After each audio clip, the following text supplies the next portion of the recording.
ડભોઈમાં સ્થાનિક સ્વરાજ્યની ચૂંટણી માટે મતદાનના શાંતિમય માહોલમાં પ્રારંભ. ડભોઈ નગરપાલિકાની કુલ 36 બેઠકો, જેમાંથી 5 બેઠકો થઈ છે બિનહરીફ જાહેર. ડભોઈ નગરપાલિકાની કુલ 36 બેઠકો, જેમાંથી 5 બેઠકો થઈ છે બિનહરીફ જાહેર.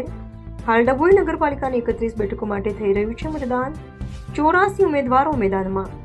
ડભોઈ નગરપાલિકા વિસ્તારમાં કુલ 9 વોર્ડનો સમાવેશ. ડભોઈ વિધાનસભા વિસ્તારમાં આવતી વડોદરા જિલ્લા પંચાયતની 4 બેઠકો માટે 12 ઉમેદવારો મેદાનમાં.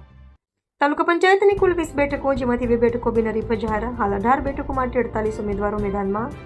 સવારથી જ મતદાન માટે મતદારોમાં ઉત્સાહ જોવા મળ્યો. મતદાન બૂથ પર મતદાતાઓ કતારમાં જોડાયા. ભાજપા જિલ્લા પ્રમુખ બ્રિજે બ્રહ્મભટ્ટે કર્યું મતદાન. જિલ્લા પ્રમુખે નગરપાલિકા તેમજ તાલુકા જિલ્લા પંચાયતની ચૂંટણીમાં ભાજપા વિજય મેળવશે તેવો વિશ્વાસ વ્યક્ત કર્યો.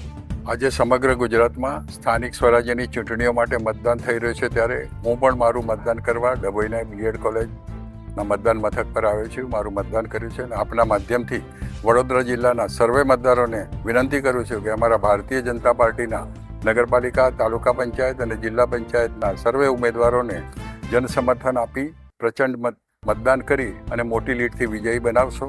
ચૂંટણી અગાઉ જ ભારતીય જનતા પાર્ટીએ વડોદરા જિલ્લામાં 40 બેઠકો બિનહરીફ કબજે કરી છે. 4 જિલ્લા પંચાયત, 19 તાલુકા પંચાયત અને 17 નગરપાલિકા. અને ત્યારબાદ પણ અત્યારે જનતામાં ભારતીય જનતા પાર્ટી તરફ પ્રચંડ જનસમર્થન દેખાઈ રહ્યું છે. સમગ્ર જિલ્લામાં કેસરીય લહેર છે. ત્યારે આજે મતદાન દ્વારા ભારતીય જનતા પાર્ટીના બાકીના ઉમેદવારો નગરપાલિકા, તાલુકા પંચાયત અને જિલ્લા પંચાયતના મોટી સંખ્યામાં અને મોટી લીડથી વિજયી બનશે એવો અમને વિશ્વાસ છે. અસ્તુ. વંદે માતરમ. ભારત માતા કી જય.